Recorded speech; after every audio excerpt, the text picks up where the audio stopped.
Thank you very much for introducing me. Thank you very much for inviting me. Doing it the Afghan way, some observations on cultural behavior patterns in Afghanistan. The title of this paper, oh, I need my glasses, excuse me. The title of the paper can be interpreted as an affirmation of cultural prejudices, as if non-Afghan patterns of behavior allegedly could be opposed to Afghan patterns of behavior. However, I am not the one who wants to postulate such a contradiction. Once I was driving in a taxi in Kabul, and the driver crossed an intersection in violation of all commonly known traffic rules. He crossed the intersection successfully, and looking at me, he explained,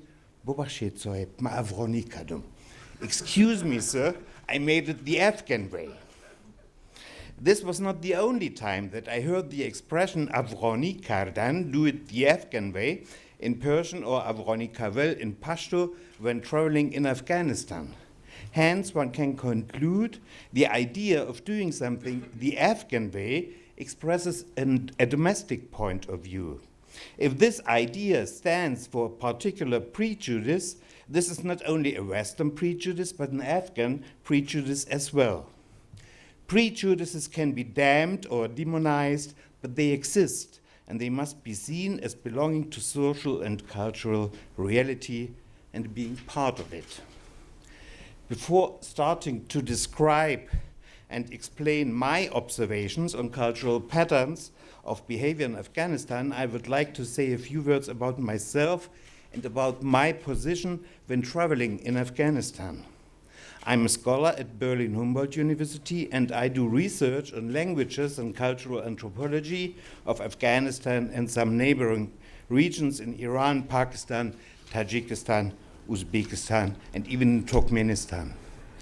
In my travels in Afghanistan, I have never been a representative of an official institution or of a non-governmental organization.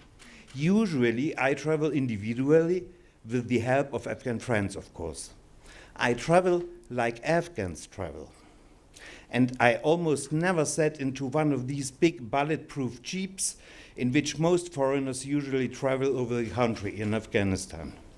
This may seem risky, but this is the only way I can do my research. And you can do it only if you know some rules, which some of them I want to explain to you today. So my position in Afghanistan is mostly that of an individually traveling scholar who does research on languages and dialects of Afghanistan. And this is a big advantage for me, because most people in Afghanistan are very proud of their history, their culture, and of their languages.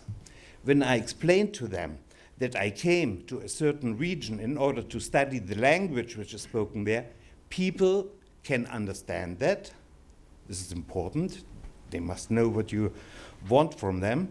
And often people are very proud. Oh, look, even from Germany, from Europe, scholars come to learn our language and so on.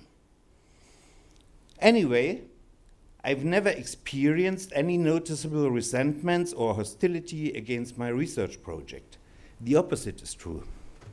People sometimes even invited me to come to their home region in order to make some studies on their languages. And this is the best situation a scholar can have. Usually scholars go to a place and explain what they want to do research on. Here it was the opposite case. They invited me, and they already knew what they expected from me. This is a very privileged position. I've been to Kabul for the first time in 1989 when I was a student at Kabul University, and I lived in the house of Thomas Ruttig, the next speaker, for a while. In the 1990s, I traveled several times to Mazar-e-Sharif and neighboring provinces. After the clash of the Taliban in 1992, in 2001, I traveled several times to the southwestern parts of Afghanistan.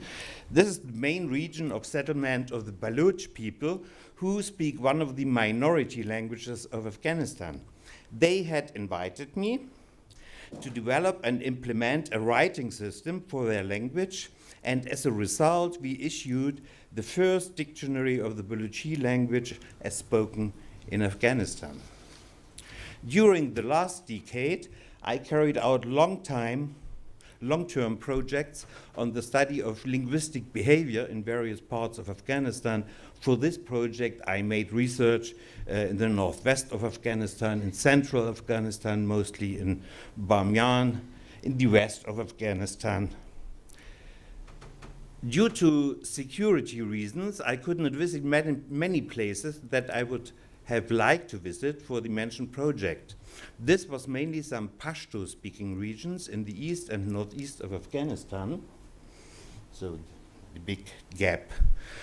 In order to fill this gap, I started cooperation with the Pashto department of Nangarhar University in Jalalabad in the east, and together we decided to hold a workshop on dialectology, and lecturers and students from various Pashto-speaking regions of the country participated in this workshop, so I could get some information on the languages and dialects spoken in some other regions.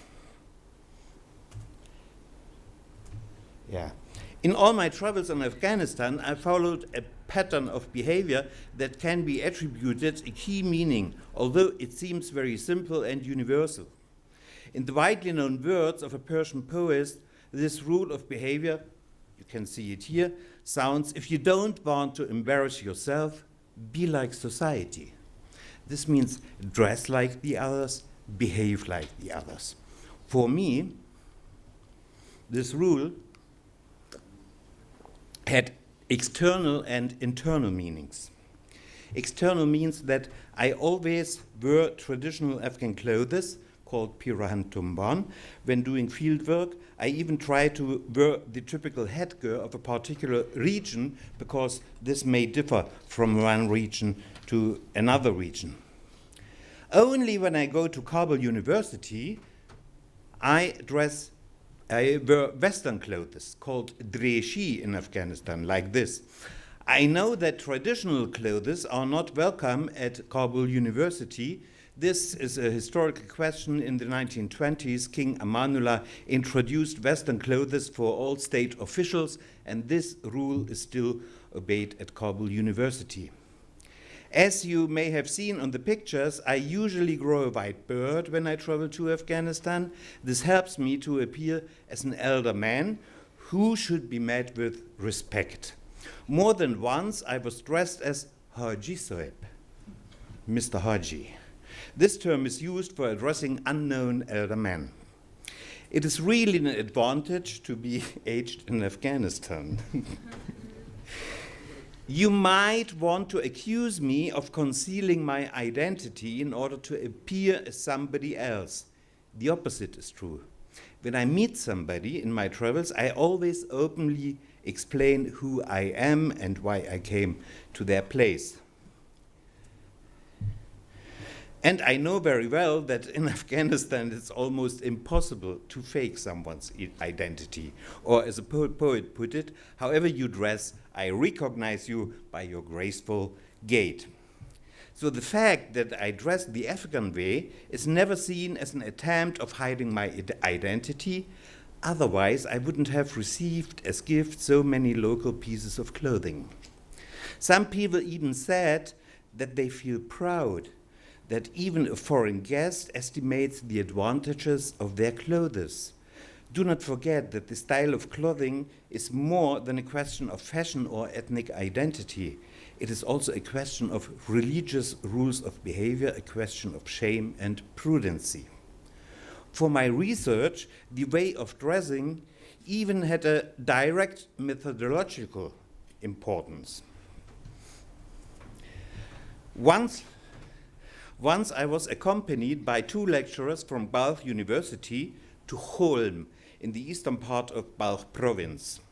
One of them, the right one, originated from Holm, and he wanted to show me his home place and the very special dialect which is spoken there.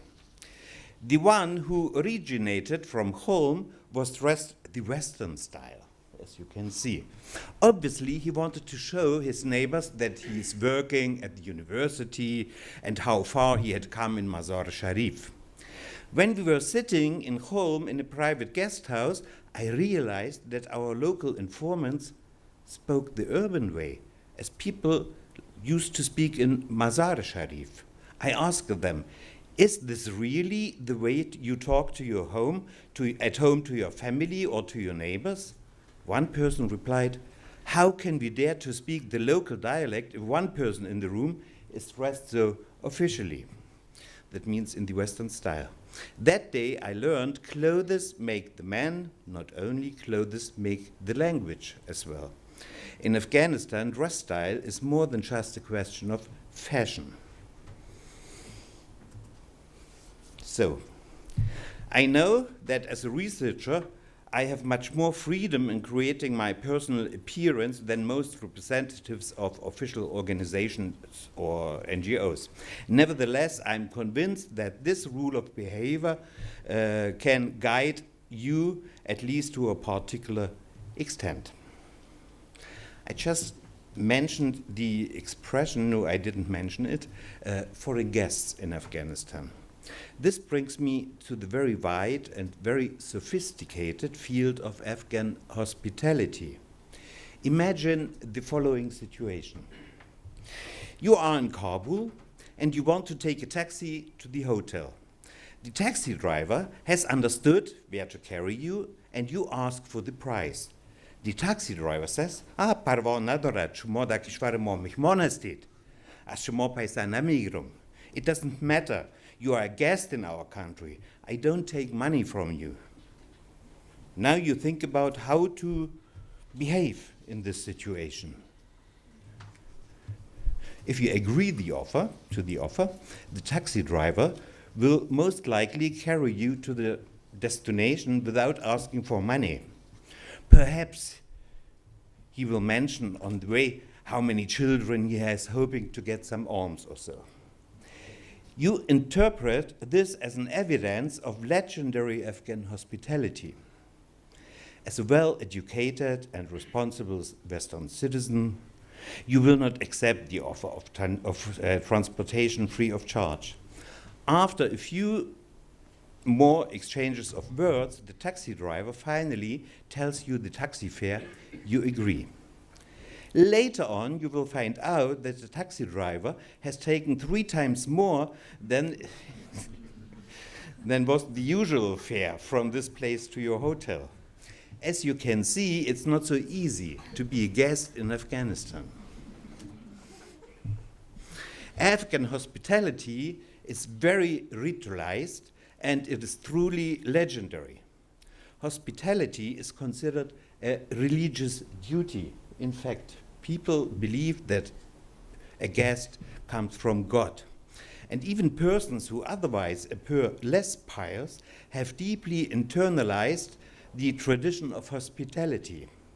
Many proverbs and other sayings exist to preserve this tradition in social memory. I won't read them now. It is said that a guest is a friend of God and that a guest brings his food and carries away the sins of the host, and so on. Hospitality does not only mean providing food and a place to sleep. Hospitality also includes the demand to provide security and protection in case of necessity.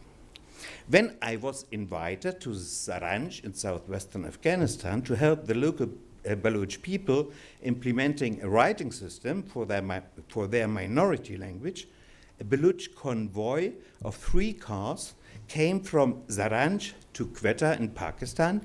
They picked me up and carried me through the southern parts of Afghanistan. For them, it was a question of honor, not only to host me in Zaranj, but also to arrange my travel. As you can see on this map, we passed many Pashtun regions on this way. For that reason, many Baloch friends, Pashtun are green on this map. For that reason, my Baloch friends even organized a Pashtun traveling companion who should guide us safely through these Pashtun regions. This is the way how one travels in Afghanistan. When we arrived in Zaranj, my hosts showed me a small building and declared, "This is your house." Sorry, we haven't finished it yet, but we built the house especially for you. They said it every day to me, "This is your house. Remember, every time you want to come back to Afghanistan, you can live there." The house is still there, and whenever I would like to go there, I could live in it and enjoy the all-around carefree package of this Baluch family. Hospitality means generosity, but it is also a question of honor in Afghanistan. 3 years later, I came to Zaranj, to the same place, not from Pakistan, but from Herat. On the way, we had car breakdowns again and again. In the end, we didn't manage to arrive in Zaranj before nightfall. You definitely should avoid such a situation when traveling in Afghanistan. We stopped at the rural hotel, as these places are called here. So these are tea houses where one also can sleep. My Baluch companions decided to sleep in the car. They said, "The hotel keepers are Pashtuns. We do not know them, and we don't have a Pashtun travel companion with us." I didn't want to stay in this small and cramped car. Together with my closest Baluch friend, I went into the hotel. I introduced myself to the hotel keeper, and I declared in Pashto to them, "I'm your guest tonight, and I ask your shelter."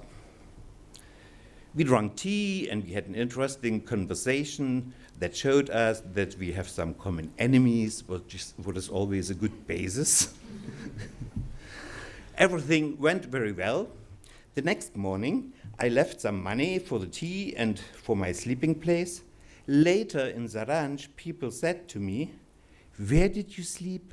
Where have you been this night?" In Para, this is the name of this place. "Didn't you know that the hotel keeper belonged to the Taliban movement?" As you can see, at least for this person, the question of pride and the demand for hospitality, I ask it. "I am your guest today, give me shelter." But for this person, the question,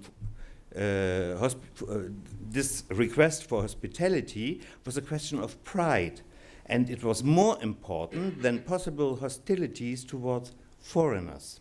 I must add that this happened more than 10 years ago, when the situation was a little different than today. Much has been said about Afghan hospitality, and many people in Afghanistan are well aware of the fact that this is not only a question of religious duty, but hospitality is also a burden for them. Many sayings and proverbs, most of which are said only behind closed doors or with a certain irony, express this idea. You love a guest for 3 days, not more, not longer. This and other sayings you can find on this slide, and some of these proverbs suggest that a guest also has certain duties. You should not take someone's hospitality for more than 3 days. A host will refrain from anything that might offend a guest in any way. But on the other hand, a guest also should refrain from anything that might offend the host. A poet put this into the word, every wise man who sits with Majnun speaks of nothing else but the story of Layla. So Majnun and Layla, these are Romeo and Juliet, yes, in the Eastern world. And if you sit together with Romeo, you should talk only about Juliet and nothing else. To put it more simply, a guest should be polite and friendly, and he should give honest information about the purpose of his visit. A good host will never directly ask a guest why he came. Even without knowing this, the visitor will be hosted according to all rules of hospitality. However, own statements of the guest are always received with interest. It is expected that the guest politely entertains the host and his family members with a personal story, but he should not try to be in the center of conversation. This is difficult. You must talk to them, but you shouldn't be in the center of conversation. So one should always give the impression that the interlocutor is in the center of attention, the person you talk to. This particularly explains the long duration of greeting rituals in Afghanistan. If one asks you, "How are you?" you should never answer directly. Questions about the state of health of the other person are answered with counter questions. A guest is entitled to appear in a house without prior notice. You do not have to call before and say, "I will come that day." But if you have started to take advantage of someone's hospitality, you are not allowed to leave the host's house without his permission.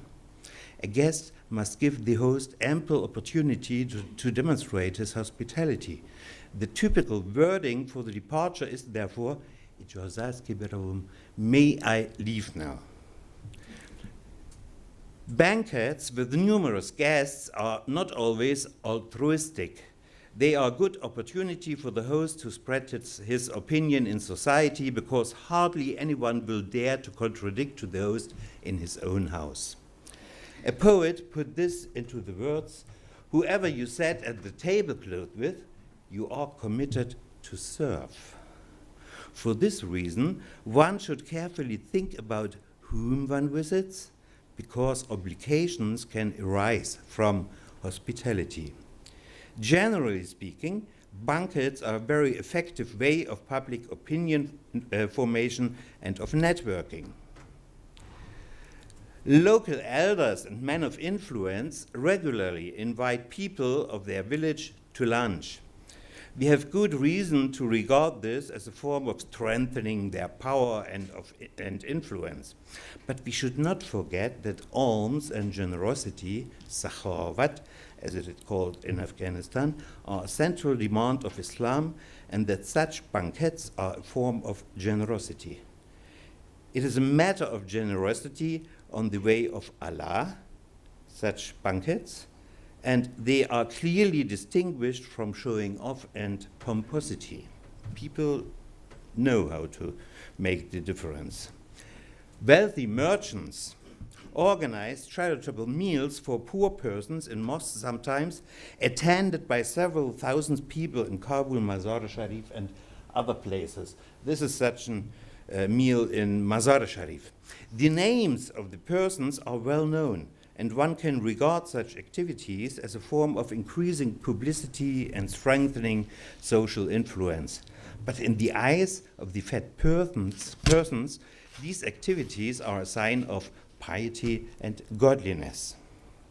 As always, hospitality is an ambiguous affair, here as well. As I said before, a guest should refrain from anything that might offend the host. This is sometimes a very big challenge, especially when your visit serves a specific purpose.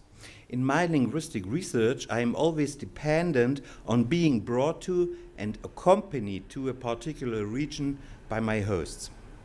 Often, I didn't have any problems getting this support.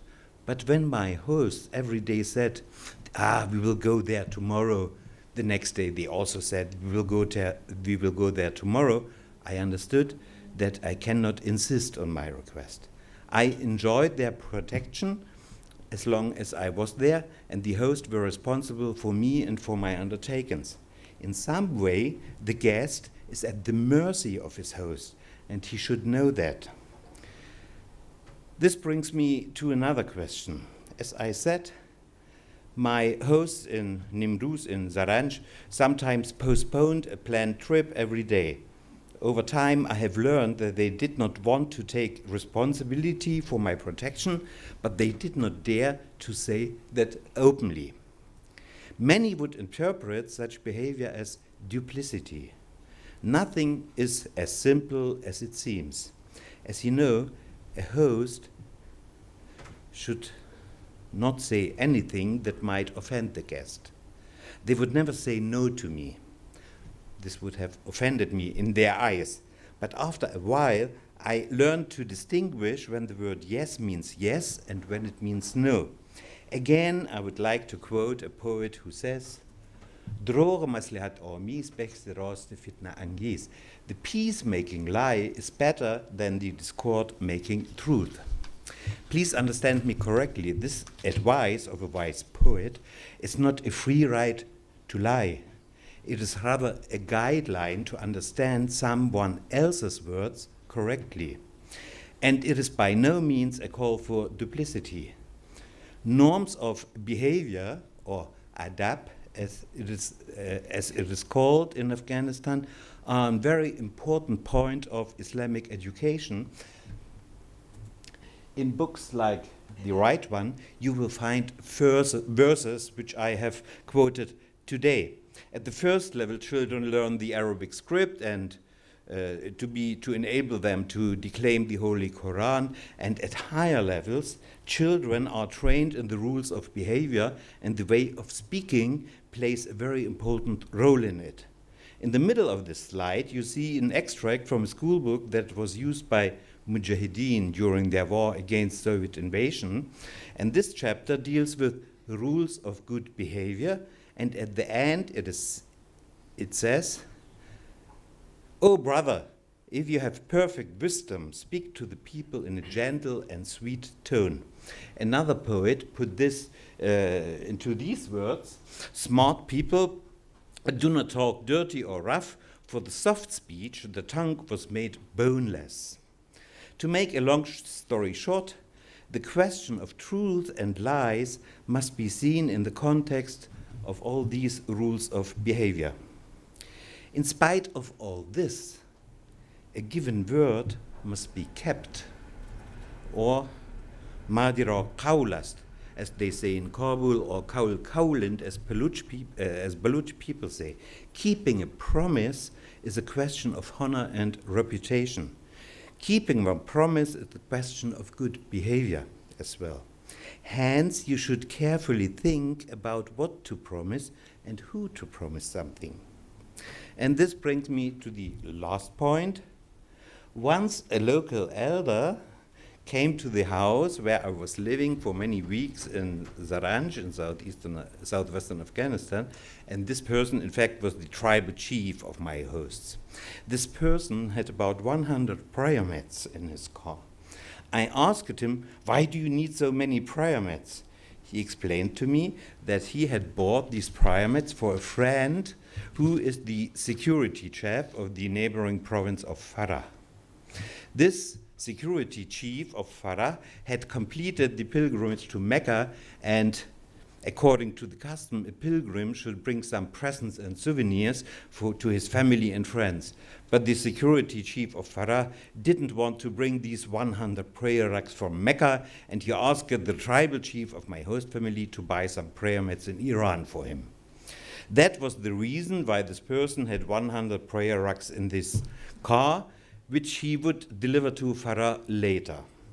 1 year later, I met this tribal chief again, and I asked if he had received the money for these 100 prayer rugs meanwhile. And the tribal chief said to me, "I didn't want the money. But he is a very important person with much influence.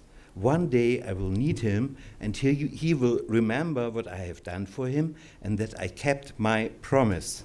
This shows that people can be connected by innumerable mutual obligations. And these mutual obligations are not less binding than family or tribal ties. These mutual obligations can hardly be looked through by outsiders. Services are often provided as an investment in the future. It is difficult to capture such activities, such relations, with categories such as bribery and nepotism. Often, the people involved are not even related to each other, and one service is not necessarily provided in return for another. Everything I talked about to you today revolved or included the categories of hospitality, honor, good behavior, property, poverty, and reputation. As in a beautiful Afghan carpet, everything is closely interwoven, and one should beware of picking out, overestimating, or underestimating one of the categories mentioned. Let me finish with some words, with some other words of another poet. Garnashud asai kor man tamam man dar on mazur bosham salam.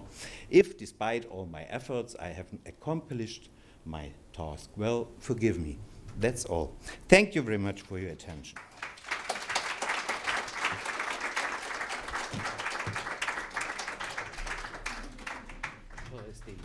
Yes, thank you so much, Dr. Rzehak. We still have about 15 minutes left that are open for questions that anyone may have. So does anyone have? Oh, perfect. There we go. So thank you very much for that. That was a really interesting presentation. I've got a kind of sort of two questions. If you'll, I'm sorry, sir. If you'll stand and introduce yourself Sure. for your question. Hi, my name is Tim Foxley. I'm a military analyst. So, what have been the main challenges to your research work doing this sort of field work? Challenges. Yeah, but it's two parts. How has Afghan cultural behaviour evolved after the arrival of the West in 2001? You have the military presence, but also the NGOs and all the rest of it. How has it evolved? The situation changed in the course of time. When I've been there during the reign of the Taliban, I couldn't go to the regions where the Taliban ruled. I went only to Mazar-e-Sharif, which at that time was in the head of other groups. This is one challenge. Today I have the same challenge. There are many places where I cannot go.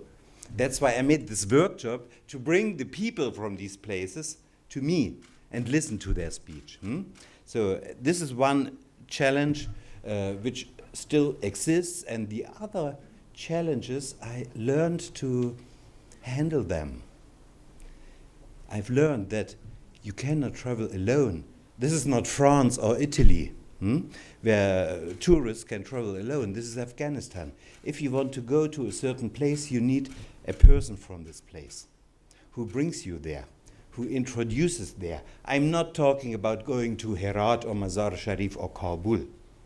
But even in Jalalabad, I was happy to have friends from Jalalabad who brought me there and who were there with me, especially if you visit rural areas. Yes, you need a person who brings you there, who accompanies you. This is very important. This is a big challenge. Yes? Hi, I'm Nesh, an intern here at ICD. Thank you for your presentation. It was very interesting. And my question is more about the education system in Afghanistan. As I've understood, Afghanistan has many languages, and I'd like to know what is the official languages taught in school, if many languages are taught, and what is your opinion if dialects should be taught or not, those that aren't? It's difficult to count the languages because it's difficult to distinguish if it is a language or another dialect, yes? But according to the constitution of Afghanistan, Afghanistan has two official languages. They are not called national languages for good reasons. They are used for official purposes. This is Dari Persian, or shortly called Dari in Afghanistan, but in fact it's a variety of Persian, and Pashto. Yes, and schooling is done from the first class in Dari in those regions where the majority of the population speaks Dari. And representatives of minority languages visit these Dari-speaking schools if they live in such a region. In Pashto-speaking regions, schooling is done from the first class in Pashto. And the same case with minority languages. So 5 minority languages are mentioned in the constitution, but it may be 7 or 8 because, again, one name was chosen for a group of linguistic varieties. That's not the point. And since both languages are official languages in Afghanistan, starting regularly from the 3rd class, Dari-speaking students learn Pashto. And Pashto-speaking students learn Persian, Dari, starting from the 3rd class. theoretically. Yes, we have a big problem with teachers in Afghanistan. In many, especially rural areas, there are no teachers who could teach these languages. And on the other hand, the aim of this language teaching is not to enable the pupils to speak these languages. So in Dari-speaking schools, Pashto is sometimes taught like Latin in European schools. Yes, very theoretically. They read some poems and they must interpret the poems, but they are not able to talk about the price at the bazaar or something else. Thank you very much for your presentation. I really admire it how you have gone through this, the language and also the culture. What will you give a recommendation for Western world who wants to, for example, to learn other worldly culture, for example, like how you manage it? Because so many people wants to be an expertise in other countries, but never managing the language and the culture, and they only read, for example, the text or the book is on the basis of like that. But how you go and manage it is really, I really admire it, and because of it's really fantastic job here. Yes, I got your And idea. what recommendation The languages are important to my understanding, and I think Thomas Ruttig, the next speaker, will agree. Yes, he also knows both languages of Afghanistan, and he couldn't do his job without knowing these languages. So language education is very important. You cannot rely on interpreters. I give you an example. There's a big mosque in Mazar-e-Sharif, yes, which in Dari is called Rawza-e-Sharif or something like that. And an interpreter has learned that the foreigners call this mosque the Blue Mosque. Nobody calls it the Blue Mosque, but every foreigner calls it the Blue Mosque. And every interpreter also calls it the Blue Mosque. So the foreigners believe, oh, it is the Blue Mosque. Everyone says it. Yes? This is one simple example, very obvious one, and that's why I always argue for learning the languages, at least at a beginning level. Yes, this is my opinion. And from the very beginning today, I explained that I had a different position in Afghanistan than persons you are talking about. My name is Richard. I want to find out to what extent religion impacts on cultural diplomacy as far as the Afghan context is concerned. The role of religion, Religion, yes, yes. in this context, it's a very big role. Yes, Afghans are Muslims. Almost all Afghans are Muslims. We have the division among Sunni Muslims and Shia Muslims, and this is a big difference because there's some persecution of Shiites in Afghanistan today.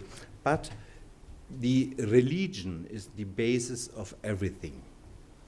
It is so deep in the feeling, in the understanding of people, that even persons whom you think, oh, they are not religious, they do not hold the feast in Ramadan and so on, but nevertheless, they also have learned all these values and they follow these values in their behavior.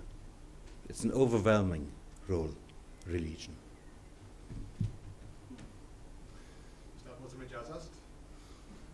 You want to go? There is. I do not only ask permission, or a guest does not just ask permission to leave. They can also ask of the Of course, no, I was joking. Yes, I will explain. I'm asking permission of the professor to ask. Yeah. Clearly, you focused on the sensitivity that as a foreigner operating in Afghanistan, you've had to show to cultural norms there. Can you give us some examples of when Afghans show insensitivity to the same norms? Can you think of the prominent ways in which some Afghans have actually acted with cultural insensitivity and how that plays out? I've not observed that in the situations where I was. Yes, if one would like to study this on the basis of literature and so on, you could find some examples. But yes, I did. You know that there are different ethnic groups in Afghanistan. Some of them speak Iranian, Indo-European languages like Pashtuns, Persians, or Tajiks, all these groups, and Baluch, for example. And we have Turkic languages or people of Turkic Mongolish origin, and you can see it in their face, as you know, Hazara, for example, Uzbeks, Turkmens, and so on.